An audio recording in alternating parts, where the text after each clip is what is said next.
Hello student, good morning. आज हम discuss करेंगे some topic of new chapter जिसका नेम क्या है, अल्टरनेटिंग करंट। तो first of all alternating current होते क्या है? तो अल्टरनेटिंग करंट जिसको हम क्या कहते हैं, एसी। जैसे आपको पता भी है कि हमारी कंट्री के अंदर जो एसी आती है उसकी फ्रीक्वेंसी कितनी होती है, 50 हर्ट्ज। तो एक बात तो आपको समझ आ गई होगी, फ्रीक्वेंसी की बात कर रहे हैं और फ्रीक्वेंसी भी आप जानते हैं कि जो नंबर ऑफ ऑसिलेशन पर सेकेंड मींस बॉडी क्या कर रही है, ऑसिलेट कर रही है। तो अल्टरनेटिंग करंट भी हमारे पास वो करंट होते हैं। Alternating current is the current, alternating, देखो नाम से ही पता चल रहा है, अल्टरनेटिंग मींस अल्टरनेट कर रहे हैं वो। तो alternating current is the current, is the current whose magnitude change continuously, जिसका मैग्नीट्यूड है ना वो तो कंटिन्यूसली चेंज हो, whose magnitude change continuously but direction change periodically, but direction reverse कह दो या change, but direction reverse periodically, उनको हम क्या कहते हैं, अल्टरनेटिंग करंट कहते हैं। मीन्स जो अल्टरनेटिंग करंट होते हैं उनको हम साइन और कोसाइन की फॉर्म में रिप्रेजेंट करते हैं। साइन और कोसाइन की फॉर्म में अल्टरनेटिंग करंट को हम रिप्रेजेंट करते हैं। मीन्स अल्टरनेटिंग करंट हमारे पास क्या होते हैं, जस्ट लाइक इस तरह के जो करंट होते हैं। मीन्स जैसे कि जो अल्टरनेटिंग करंट है या हमारे पास, जैसे कि हम बात करेंगे अल्टरनेटिंग वोल्टेज या ईएमएफ की बात करेंगे, मीन्स वोल्टेज और ईएमएफ की बात करेंगे। तो अल्टरनेटिंग करंट जैसे कि आपने ये वाली टर्म में है, इस तरह का रिप्रेजेंटेशन आपने जो सिनुसॉइडली वेरिएशन बोलते हैं, जो साइन और कोसाइन की फॉर्म में होता है। तो ये वेव्स में आपने पढ़ा था +1 क्लास में, आपको ध्यान भी होगा। जो ऑसिलेशन वाला चैप्टर था जिसमें हम ऑसिलेशन की बात कर रहे थे, तो उसमें आपने देखो थोड़ा सा हम रिवाइज करवाते हैं कि आपने किस तरह से पढ़ा था। जैसे कि ये वाला जो वेरिएशन है ना वो हमारे पास, उसमें हम वेव्स लिया करते थे। जस्ट आपको ध्यान हो तो हम इस तरह से लेते थे, y = a sin of omega t, where y displacement होता था, a एम्पलीट्यूड और ओमेगा हमारे पास एंगुलर फ्रीक्वेंसी और t हमारे पास क्या होता था, टाइम, कितने टाइम बाद की बात करते थे। लेकिन यहाँ पर अभी हम करंट की बात कर रहे हैं, तो करंट के में हम क्या रिप्रेजेंट कर देंगे, I = I0 sin of omega t से रिप्रेजेंट कर देंगे। अगर कोस के फॉर्म लिखेंगे, अभी कोस की फॉर्म लिखेंगे तो उसमें हम रिप्रेजेंट करेंगे I = I0 cos of omega t से। मीन्स से जो हमारे पास अल्टरनेटिंग करंट होते हैं उनके अंदर जो मैग्नीट्यूड है वो तो कंटिन्यूसली चेंज हो रहा है। जैसे यहाँ पर मैग्नीट्यूड अलग है, यहाँ पर अलग, बट डायरेक्शन है वो एक सर्टेन पीरियड के बाद में, सर्टेन टाइम इंटरवल के बाद में चेंज हो रही है। उनको हम क्या कहते हैं, अल्टरनेटिंग करंट कहते हैं। जैसे कि देखो ये आपको ध्यान भी होगा, जैसे कि हम रिप्रेजेंटेशन ये समझ आएगा होगा, इसको थोड़ा रफ करते हैं। देखो दोबारा वेरिएशन लेते हैं कि जैसे कि हमारे पास अल्टरनेटिंग ईएमएफ में भी रिप्रेजेंट कर दें और इसको करंट में भी, I = I0 sin of omega t, और जो कोसाइन की फॉर्म में भी लिख सकते हैं और कोसाइन की फॉर्म में ऐसे लिखेंगे। सेम टू सेम अगर हम ईएमएफ और वोल्टेज यहाँ पर हम E भी ले सकते हैं, V भी ले सकते हैं, तो E = E0 sin of omega t, ऐसे ही सेम हम इसको कोस की फॉर्म में लिखते हैं। लेकिन देखो वेरिएशन है ना साइन और कोस का, वो हम किस प्रकार से रिप्रेजेंट करें। तो जैसे कि जो साइन का वेरिएशन है, साइन के वेरिएशन के लिए जैसे कि अभी हमने रिप्रेजेंट किया था कि एट टाइम t = 0 पे 0 वैल्यू हुआ करती थी, आपको ध्यान होगा अच्छे से। और उसके बाद में एक सर्टेन टाइम पीरियड के बाद में, जैसे कि यहाँ तक आपके पास टाइम है वो कितना आ गया, t, उसके बाद में देखो एक सर्टेन टाइम के बाद में फिर रिपीट हो रही है। मीन्स आपको ध्यान होगा एट टाइम t = 0 पर वैल्यू ये थी, एट टाइम t = t/4 पे, t/2 पे, 3t/4, और यहाँ पर आपके पास 4t/4 मीन्स क्या कहते थे, कंप्लीट टाइम पीरियड। तो एक वेव को ऑसिलेट करने में ना जो time taken by the wave to travel one oscillation, उसको हम क्या कहते थे, टाइम पीरियड। आपको ध्यान होगा ना। तो यहाँ पर देखो जैसे कि मान लीजिए जो I0 है ना, वहां हमारे पास एम्पलीट्यूड होता था, लेकिन यहाँ पर आई नोट है वो हमारे पास क्या है, पीक वैल्यू, या इसको हम क्या कह देंगे, मैक्सिमम वैल्यू, मैक्स वैल्यू या मैक्सिमम वैल्यू, एक ही बात है ये तो, पीक वैल्यू या हम क्या कहेंगे इसको, मैक्सिमम वैल्यू कहेंगे। तो ये आई नोट हमारे पास क्या है, मैक्सिमम वैल्यू ऑफ करंट है। आई हमारे पास करंट है, जैसे कि कुछ टाइम बाद में, जैसे मान लीजिए सपोज करो यहाँ टाइम पूछ लिया, सॉरी यहाँ पर करंट पूछ लिया, t/2 टाइम बाद में करंट कितना है, समझ आया, या आपके पास जैसे 3t/4 पे पूछ लिया कि करंट कितना है, तो ये वो करंट है हमारे पास ओमेगा। ओमेगा को हम दो टाइप से रिप्रेजेंट कर सकते हैं, ओमेगा इज इक्वल टू 2π जिसको हम क्या कहते हैं, एंगुलर फ्रीक्वेंसी कहते हैं ना, न्यू, और न्यू हम जानते हैं कि हमारे पास क्या होता है, 1/t होता है ना, तो ओमेगा को हम क्या लिख देंगे, 2π/t लिख देंगे। और ये t है हमारे पास टाइम, कितने टाइम बाद में पूछा जा रहा है, समझ में आया, जैसे कि t/4 पे वैल्यू पूछी जा रही है, इसकी कितने पे पूछी जा रही है, t/4 पे, तो t/4 पे ओमेगा की जगह हम कितना पुट कर देंगे, 2π/t, t/4 पे पूछा जा रहा है ना, तो यहाँ स्मॉल t की जगह हमने कितना पुट कर दिया, t/4, t से t कैंसिल हो गया, 2 से 2 कैंसिल हो गया, ये समझ आ गया। तो ये i इक्वल टू कितना आ जाएगा, I0 sin ऑफ π/2, और π/2 की वैल्यू कितनी होती है, मैक्सिमम 1 होती है ना, तो यहाँ i इक्वल टू की वैल्यू कितनी आ गई, I0। तो जो भी हमारे पास, जैसे कि मीन्स यहाँ पर t/4 पे जो करंट है वो मैक्सिमम करंट है, और कितना करंट है, I0 करंट है, समझ आया, मीन्स मैक्सिमम वैल्यू है ये। उसके बाद में जैसे मान लीजिए t/2 पे पूछा जाता है, तो यहाँ पर t/2 पुट कर देंगे, t/2 पे पूछा जाता है तो t/2 पुट कर देंगे, 2 से 2 कैंसिल हो गया, साइन पाई की वैल्यू, साइन 180 डिग्री की वैल्यू कितनी होती है, 0। तो आपको बिल्कुल साफ दिख रहा है कि यहाँ पर करंट है, या तो इसको करंट की फॉर्म में ले लो, एसी करंट की फॉर्म में ले लो, या आप इसको वोल्टेज या ईएमएफ, एक ही बात है, ईएमएफ और वोल्टेज आप जानते ही है, ईएमएफ ओपन सर्किट की बात करते हैं, और जब वोल्टेज की बात करते हैं तो क्लोज सर्किट की बात करते हैं, ये सब आप जानते ही है ना, तो आपको ध्यान आ गया होगा बेटा। तो देखो ये जो अल्टरनेटिंग करंट है, जिसके अंदर मैग्नीट्यूड है वो तो कंटिन्यूसली चेंज हो रहा है, बट डायरेक्शन चेंज पीरियोडिकली, उसको हम क्या कहते हैं, अल्टरनेटिंग करंट होते हैं, करंट कहते हैं। जैसे कि मान लीजिए ये साइन की फॉर्म में है, कोसाइन की फॉर्म में जब हम रिप्रेजेंट करते हैं, तो कोसाइन की फॉर्म में t इक्वल टू 0 पर मैक्सिमम वैल्यू होती है, मीन्स पीक वैल्यू होती है। उसके बाद में इस तरह से हमारे पास ये वेरिएशन देखो, आफ्टर टाइम t, मीन्स यहाँ पर टाइम t इक्वल टू 0 पर मैक्सिमम वैल्यू है, ये t/4 पे है, ये हमारे पास t/2 पे है, ये हमारे पास 3t/4 पे है, और ये हमारे पास किस पे आ जाएगी, t पे आ जाएगी, समझ में आ गया बेटा। तो ये देखो इस तरह से जो वेरिएशन होता है ना, ऐसे वेरिएशन है, तो मीन्स ये कोस की फॉर्म में रिप्रेजेंट किया है, और अभी जैसे आपको बताया था तो वो किसकी फॉर्म में है, साइन की फॉर्म में है। ये आपको समझ आ गया होगा कि एंगुलर जो फ्रीक्वेंसी है वो क्या होती है, नंबर ऑफ ऑसिलेशन पर सेकेंड, एक सेकेंड के अंदर कितने ऑसिलेशन के, उसको हम क्या कहते हैं, फ्रीक्वेंसी कहते हैं ना। जैसे कि आप जानते भी हैं कि हमारी कंट्री के अंदर जो फ्रीक्वेंसी होती है अल्टरनेटिंग करंट की, वो कितनी आती है, 50 हर्ट्ज। फ्रीक्वेंसी को किस में मेजर करते हैं, हम हर्ट्ज में मेजर करते हैं, समझ में आया बेटा। अब जैसे कि मान लीजिए बाकी अदर कंट्री जैसे अमेरिका में इनमें 60 हर्ट्ज है, लेकिन अपनी कंट्री के अंदर कितनी है फ्रीक्वेंसी, 50 हर्ट्ज। एक होती है हमारे पास, थोड़ा सा बता रहे हैं इसके बारे में, डीसी के बारे में। वैसे हम डिटेल से रेक्टिफायर, एक टॉपिक आएगा कि जो अल्टरनेटिंग करंट है एसी को डीसी में कन्वर्ट करने के लिए हम रेक्टिफायर की बात करेंगे, आगे आएगा, काफी इंपोर्टेंट टॉपिक है। हाफ वे रेक्टिफायर, फुल वे रेक्टिफायर, सेमीकंडक्टर डिवाइसेस के अंदर होगा लास्ट यूनिट के अंदर।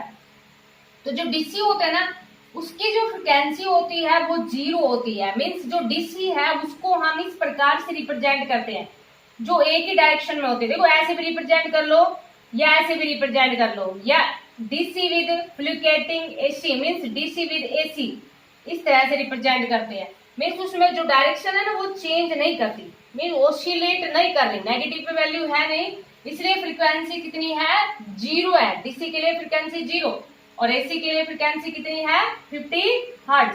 समझ में आया बेटा। और भी देखो, जो जैसे कि अभी हमने आपको बताया कि इस तरह से हम रिप्रेजेंट करते हैं ना अल्टरनेटिंग करंट को।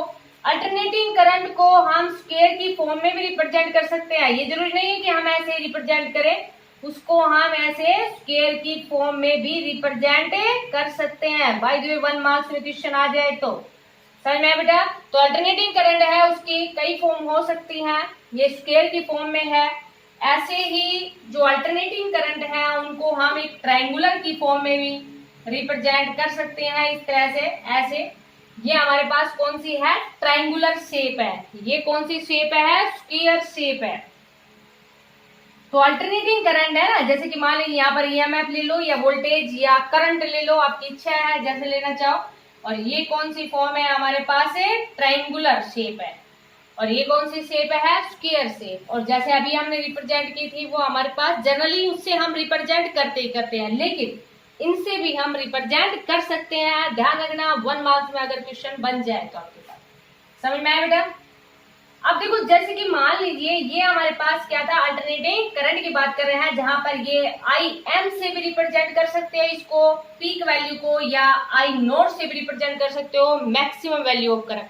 अब जैसे कि मान लीजिए आपके पास कोई भी क्वेश्चन पूछ लिया जाए, कोई भी क्वेश्चन में जैसे कि सपोज करो आपके पास यही पूछ लिया, I is equal to I naught sine of 314 into T पूछ लिया। समझ में आया बेटा। अब यहाँ पर आपके पास जैसे कि सपोज करो इसमें आपके पास इस तरह से एक कोई भी वैल्यू थी, इसमें फ्रीक्वेंसी पूछ ली जाए ना, या फिर आपके पास यहाँ पर भी दे रखी हो वैल्यू, कितनी दे रखी है, 5 दे रखी है। इस तरह का आपके पास वेरिएशन दे दिया और आपसे ये कह दिया जाए पीक वैल्यू ऑफ करंट बताओ। कुछ नहीं करना, ओनली सिंपल कंपेयर कर दोगे बस। तो पीक वैल्यू ऑफ करंट है वो आपके पास कितनी आ गई, 5 एम्पियर आ गई। समझ आ गई बेटा। अगर मान लीजिए इसमें फ्रीक्वेंसी पूछ ली जाए, ओनली फिर आपको कंपेयर ही करना है। तो ओमेगा इज इक्वल टू कितना है, 314 है, और ओमेगा कितना होता है, 2 पाई न्यू होता है। समझ आया बेटा। तो न्यू इज इक्वल टू कितना हो गया, 314 डिवाइड बाई 2 पाई। और पाई की वैल्यू देखो ये 314 है ना, तो 3.14 ही पुट कर देंगे सिंप्लिसिटी के लिए, 22/7 की बजाय। तो देखो यहां से वैल्यू कितनी आ गई, 2, ये पॉइंट को हटा देंगे, 100, इससे कैंसिल हो गया। तो यहां से हमारे पास फ्रीक्वेंसी है वो कितनी आ गई, 50 हर्ट्ज। समझ में आया बेटा।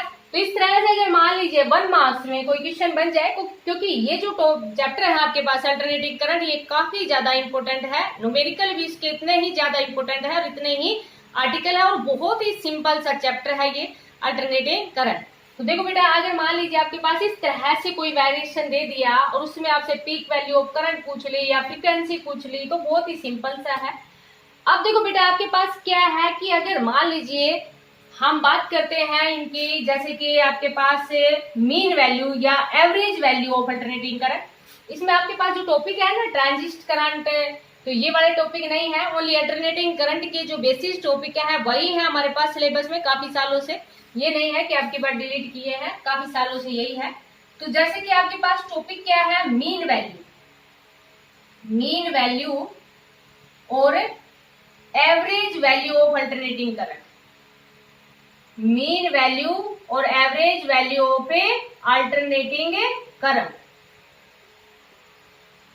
की जो मीन वैल्यू और जो एवरेज वैल्यू होती है अल्टरनेटिंग करंट की, वो हमारे पास कितनी होती है। तो देखो जो मीन वैल्यू और जो एवरेज वैल्यू है अल्टरनेटिंग करंट की ओवर द कंप्लीट साइकिल 0 होती है हमारे पास। क्यों होती है, क्योंकि हाफ टाइम के बाद में ये दोबारा क्या होती है, रिपीट हो जा रही है ना। जैसे कि मान लीजिए इस तरह से, जैसे साइन का ही रिप्रेजेंटेशन ले लिया हमने, साइन का ही रिप्रेजेंटेशन ले लिया, तो हाफ तो पॉजिटिव साइकिल है और हाफ ही हमारे पास क्या है, नेगेटिव साइकिल। तो ओवर द कंप्लीट साइकिल की अगर बात करते हैं, ओवर द कंप्लीट साइकिल, तो जो मीन वैल्यू या एवरेज वैल्यू है अल्टरनेटिंग करंट की, वो हमारे पास कितनी है, 0। तो हमेशा जो मीन वैल्यू या एवरेज वैल्यू है अल्टरनेटिंग करंट की, वो ओवर द हाफ साइकिल निकालते हैं, और काफी इंपोर्टेंट आर्टिकल है। जैसे क्वेश्चन यही आ जाता है, to find the mean value of alternating current या alternating EMF over the half cycle या ओवर द कंप्लीट साइकिल। तो कंप्लीट साइकिल के लिए पहले हम हाफ साइकिल का निकालते हैं, और जितनी पॉजिटिव वैल्यू है उतनी ही हमारे पास क्या है, नेगेटिव वैल्यू है। तो over the complete cycle value कितनी हो जाती है, 0। समझ आया बेटा? तो देखो आप इसे पहले इसको डिफाइन करने से पहले कि मीन वैल्यू या एवरेज वैल्यू है अल्टरनेटिंग करंट की, मीन्स जो डेफिनेशन से पहले हम इसको आपको समझाते हैं कि किस प्रकार से निकालेंगे, फिर बाद में इसको डिफाइन करेंगे तो आपको अच्छे से समझ आ जाएगा। तो देखो मीन वैल्यू और average value of alternating current. तो मीन वैल्यू के लिए जैसे कि अभी हमने बताया आपको कि alternating current can be represented by I is equal to I naught sine of omega T, cos का भी ले लेंगे, जनरली हम यही वाले ले लेंगे, सिंपल है, I is equal to I naught sine of omega T. अब मीन वैल्यू निकालने के लिए, करंट की वैल्यू निकालनी है, तो उसके लिए हम ये निकाल लेते हैं कि चार्ज कितना पास हो रहा है, क्योंकि जैसे चार्ज का फ्लो होता है तभी हम करंट की बात कर रहे हैं, और यहाँ टाइम है ही हमारे पास कि हर टाइम के बाद में वैल्यू है वो पीरियोडिकली चेंज हो रही है, मीन सर्टेन टाइम के बाद में चेंज हो रही है वैल्यू। तो उसके लिए पहले हम क्या निकाल लेते हैं, चार्ज निकाल लेते हैं, कितना चार्ज पास हो रहा है, और चार्ज निकालने के बाद में फिर हमारे पास क्या जाए, जितना charge over the half cycle pass हो रहा है उतनी ही हमारे पास किसकी वैल्यू आएगी, करंट की वैल्यू आएगी। समझ में आया बेटा? तो देखो यहाँ पर जब चार्ज की हम बात करते हैं तो आप जानते हैं जो चार्ज होता है Q इज इक्वल टू, वो हमारे पास कितना होता है, I इंटू टी होता है। समझ आ गई होगी बात भी? अब देखो यहाँ पर जो टी टाइम है ना, मीन्स टाइम चेंज होता जा रहा है, क्योंकि अल्टरनेटिंग करंट यही है, huge magnitude change continuously, means T/4 पे अलग वैल्यू थी, T/2 पे अलग वैल्यू थी, तो टाइम अलग अलग है। और जब टाइम अलग अलग होगा और एक कांस्टेंट करंट फ्लो की बात कर रहे हैं तो टाइम अलग होगा, तो चार्ज भी हमारे पास क्या हो जाएगा, अलग अलग हो जाएगा। मीन्स एक सर्टेन टाइम पे, एक स्मॉल इंटरवल ऑफ टाइम पे चार्ज हमने कितना ले लिया, dq ले लिया। ये बात समझ में आ गई होगी बेटा? तो मीन वैल्यू और average value of alternating current के लिए देखो ये हमारे पास कितना आ गया, dq is equal to I into dt आ गया। समझ आ गई बेटा? और वी नो दैट, अभी हमने लिखा था कि I इज इक्वल टू कितना होता है, I naught sine of omega T होता है। तो dq is equal to I की जगह हम कितना पुट कर देंगे, I naught sine of omega T into D T. समझ में आया? टोटल निकालने के लिए इंटीग्रेटिंग बोथ साइड, दोनों तरफ क्या कर दिया, इंटीग्रेशन कर दिया। अच्छा ओवर देखो कंप्लीट साइकिल की बात कर रहे हैं, लेकिन पहले हम किसका निकालते हैं, हाफ साइकिल का निकालते हैं। और हाफ साइकिल के लिए टाइम पीरियड कितना है बेटा, T/2 ही तो है ना, क्योंकि कंप्लीट साइकिल का कितना था T, तो हाफ साइकिल का कितना आ जाएगा, T/2 आ जाएगा। तो यहाँ से dq का इंटीग्रेशन करेंगे तो कितना आ गया, q आ गया। इधर देखो आई नोट तो पीक वैल्यू है, कांस्टेंट है, चेंज तो यही टर्म हो रही है, तो sine of omega T into D t, और 0 से लेके T/2। समझ में आया बेटा?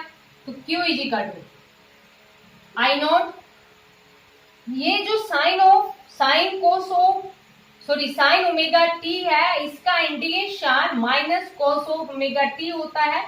या आप ध्यान रखो, अभी मैथ के अंदर जब आप इंटीग्रेशन आपने पढ़ भी लिया है या नहीं पढ़ा है, तो मैथ के अंदर इंटीग्रेशन आपके पास आएंगे तो साइन का जो इंटीग्रेशन होता है वो माइनस कोस होता है, कोस का साइन होता है, मीन्स डिफरेंशिएशन से। ये आपको पता भी है इतना कि डिफरेंशिएशन में कम करते हैं और इंटीग्रेशन में बढ़ाते हैं, मीन्स जस्ट आपके पास उसकी रेसिप्रोकल वाली टर्म है। मीन्स जैसे कि आपने पढ़ रखा है साइन ऑफ ओमेगा जो साइन ओमेगा टी है उसका डिफरेंशिएशन आपने पढ़ रखा है, क्या होता है, कोस ऑफ ओमेगा टी, और जो फंक्शन का होता है वो आगे आ जाता है, लेकिन इंटीग्रेशन में कहा होता है, नीचे जाता है। समझ में आया बेटा? तो थोड़ा सा ध्यान रखिए, मैथ में आपके पास आ ही जाएगा। और जो बायो के स्टूडेंट है तो उनको घबराने की जरूरत नहीं है, बस ओनली इतना ध्यान रखो कि साइन ऑफ ओमेगा टी का जो इंटीग्रेशन होता है वो होता है minus of cos of omega T, और फंक्शन का नीचे आ जाता है, बस और कुछ नहीं है आपके पास। समझ में आया बेटा? तो देखो ये आई नॉट ओमेगा को बाहर ले लिया, माइनस भी बाहर ले लिया, कोस ऑफ ओमेगा टी, और लिमिट लगा दी 0 से लेके T/2, लोअर लिमिट 0 और अपर लिमिट T/2। समझ में आया बेटा? क्योंकि ओवर द हाफ साइकिल की बात कर रहे थे, ये 0 है और ये आपके पास कितना है, T/2। ठीक है, अब देखो यार Q is equal to minus I nought by omega, integration लगा देंगे, cos of omega upper limit लगाओगे t/2, लोअर लगाओगे 0। समझ में आया बेटा? अब देखो यहाँ पर कितना आ गया हमारे पास, q is equal to cos of omega की जगह हम कितना पुट कर देंगे, यहीं पे देखो आगे q is equal to minus I nought by omega, cos omega की जगह कितना पुट कर देंगे 2π/t, और ये हमारे पास कितना है t/2, और कोस 0 की वैल्यू आप जानते ही हैं कितनी होती है 1, तो ये वैल्यू हमारे पास कितनी आ गई, t से t कैंसिल हो गया, 2 से 2 कैंसिल हो गया, कोस ऑफ पाई, कोस पाई की वैल्यू होती है -1, तो q इज इक्वल टू कितना आ गया minus I nought by omega और -2। समझ में आया बेटा? तो ये वैल्यू हमारे पास कितनी आ गई 2i0 बाई ओमेगा, क्योंकि माइनस माइनस क्या हो जाएगा प्लस, तो शायद आपको यहाँ तक समझ में आ गया होगा। q इज इक्वल टू कितना आ गया 2i0 बाई ओमेगा आ गया। समझ में आया बेटा? अब देखो आपको क्या करना है कि हमें तो करंट निकालना था ना, मीन वैल्यू ऑफ करंट निकालनी थी ओवर द हाफ साइकिल, तो mean value of current q is equal to over the half cycle, q की जगह हम कितना पुट कर देंगे, मीन वैल्यू के लिए I am over the half cycle, क्योंकि जो चार्ज होता है हमारे पास वो क्या होता है I इंटू टी, लेकिन मीन वैल्यू की बात कर रहे हैं तो आई एम, और टाइम की जगह कितना आ जाएगा t/2, तो ये वैल्यू हमारे पास कितनी आ गई 2i0 बाई ओमेगा। समझ आया बेटा? क्यों की जगह हमने ये पुट कर दिया। आप देखो I am t/2 2i0 omega की जगह कितना पुट कर देंगे 2π/t, t से t कैंसिल हो गया, 2 से 2 कैंसिल हो गया, आई एम इक्वल टू कितना आ गया, ये 2 उधर फिर चला जाएगा 2i0 डिवाइड बाई पाई। समझ में आया बेटा? 2i0 पाई की वैल्यू कितने पुट कर देंगे 22/7। ठीक है बेटा? जब आप इसको सोल्व करोगे ना, इस टर्म को जब आप सोल्व करोगे तो ये वैल्यू हमारे पास आ जाएगी 0.637 times the peak value of alternating current. समझ में आ गया होगा बेटा कि जो मीन वैल्यू है या जो एवरेज वैल्यू होती है अल्टरनेटिंग करंट की ओवर द हाफ साइकिल की हमारे पास कितनी आई 0.637 times the peak value of alternating current. अगर हम कंप्लीट साइकिल की बात करें, हाफ साइकिल की पॉजिटिव है, अनदर हाफ साइकिल की वैल्यू कैसी आएगी नेगेटिव, इतनी ही नेगेटिव वैल्यू आ जाएगी। तो ओवर द कंप्लीट साइकिल की बात करेंगे तो वैल्यू हमारे पास कितनी आएगी 0। तो अल्टरनेटिंग करंट की जो मीन वैल्यू या एवरेज वैल्यू होती है ओवर द कंप्लीट साइकिल कितनी होती है 0। समझ में आया बेटा? इसको डिफाइन करने से पहले आप देखो, ये हमने नोट तो कर ही रखा है।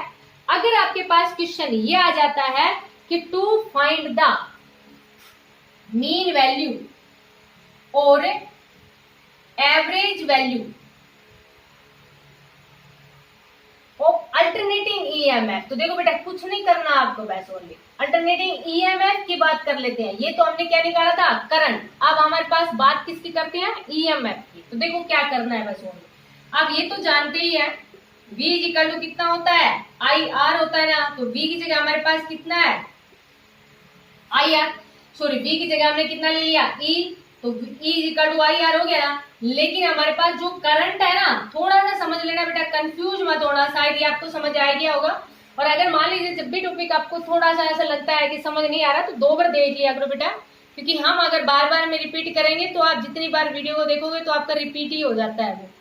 तो देखो बेटा यहाँ पर E इक्वल टू V की जगह हम E लिख सकते हैं, तो E इक्वल टू IR, तो मीन्स यहाँ पर हम I है ना हमारे पास, उसकी जगह हम कितना पुट कर देंगे E/R, जो कि हमारे पास नेक्स्ट टॉपिक है। क्योंकि क्वेश्चन आपसे बेटा ये भी पूछ सकते हैं, अल्टरनेटिंग ईएमएफ भी पूछ सकते हैं, अल्टरनेटिंग करंट भी पूछ सकते हैं, तो सिमिलर है ये आपके पास टॉपिक, आप इन दोनों को साथ साथ कर सकते हो, बहुत इजी है। देखो कैसे, ये तो हमारे पास यही रहेगा dq equal to I into dt रहेगा। ओनली हमें क्या करना है कि I की जगह हमें यहाँ पर क्या पुट कर देना है E/R पुट कर देना है। समझ आ गया होगा बेटा? और E equal to E nought sine of omega t होता है, तो हमें यहाँ पर क्या पुट कर देना है, अबे E नोट पुट कर देना है। समझ में आया? जहां पर भी I नोट है वहां पर हम कितना पुट कर देंगे E note by R put कर देंगे, कुछ नहीं करना। जहां पर I नोट है वहां पर क्या पुट कर दिया E नोट बाई R।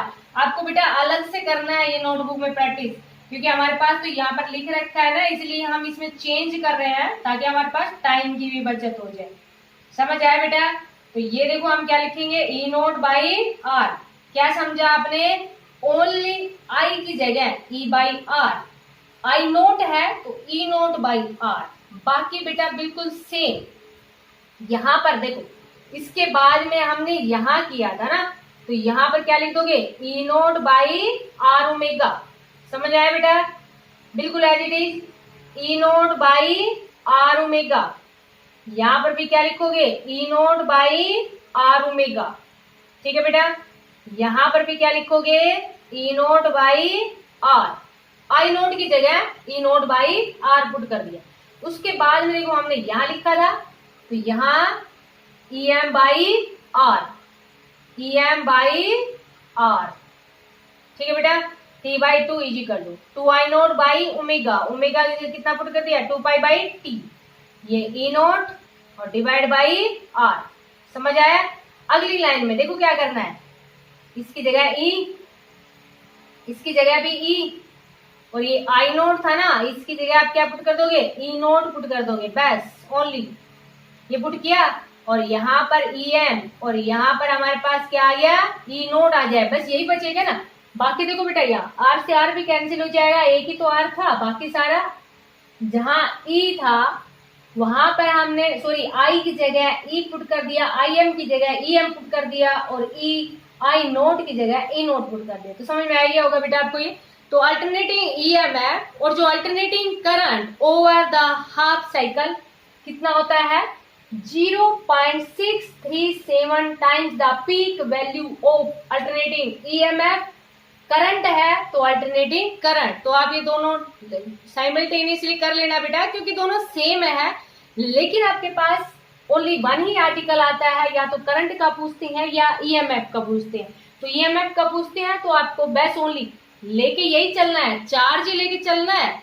लेकिन जहां पर आई है वहां पर आप क्या पुट कर दोगे, शायद ये आपको समझ आ गया होगा, जानते भी हैं आप इसके बारे में। आई की जगह कितना पुट कर देना है, ई बाई आर, आर्टिकल बिल्कुल सेम। समझ में आया बेटा?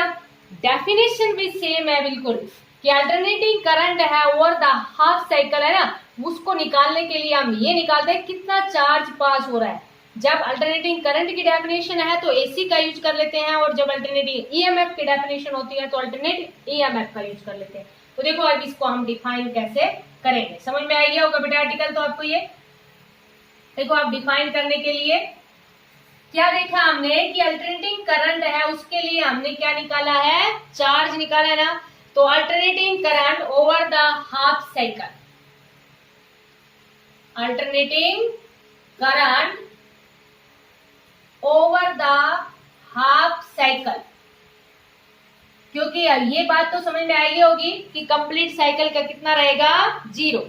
तो over the half cycle is defined as the value of, देखो यहां पर अब आपको क्या बताया था कि हम किसकी बात करते हैं, वैल्यू ऑफ करंट की बात करते हैं ना, वैल्यू ऑफ कांस्टेंट एसी की बात कर लेंगे। यहां पर देखो वैल्यू ऑफ कांस्टेंट, जैसे कि हमारे पास जब ईएमएफ की बात कर रहे थे तो ईएमएफ के लिए हम किसका यूज करेंगे, कि अगर जैसे ईएमएफ की बात कर रहे हैं तो ईएमएफ ले लेंगे, और अगर ईएमएफ नहीं है तो हम क्या कहेंगे, value of A current which would send the, value of a constant current कह दो या स्टडी करंट कह दो, study current which would send the, which would send the same amount of, send the same amount of charge, same amount of a charge as is passed over the half cycle। समझ में आया बेटा? Means यहां पर आपने क्या समझा कि हम किसकी बात करते हैं, कि चार्ज की बात करते हैं, कि कितना चार्ज है वो हमारे पास पास हो रहा है in the same time over the half cycle. ये भी कह सकते हैं charge as is pass over the half cycle in a same time, as is passed as current. जैसे कि मान लीजिए, मीन्स आपको एक चीज समझनी है, यहाँ पर कि यहाँ पर हम बात करते हैं किसकी, चार्ज की बात करते हैं कि जितना चार्ज पास होगा ओवर द साइकिल उतनी ही हमारे पास किसकी वैल्यू आएगी, करंट की वैल्यू आएगी। तो ये हमारे पास क्या है, बिल्कुल same as it is definition हमारे पास अल्टरनेटिंग ईएमएफ की है। जहां पर हम जहां पर भी हमारे पास अल्टरनेटिंग करंट की बात कर रहे हैं वहां पर हम वर्ड क्या यूज कर लेंगे, अल्टरनेटिंग ईएमएफ यूज कर लेंगे। तो ये हमारे पास क्या था, अल्टरनेटिंग करंट या alternating EMF over the half cycle. और over the complete cycle value कितनी आएगी, 0। समझ में आ गया होगा, अच्छे से अंडरस्टैंड करना। न्यूमेरिकल इसके बहुत ही सिंपल है, उनकी भी आप प्रैक्टिस करना। Thank you, have a nice day.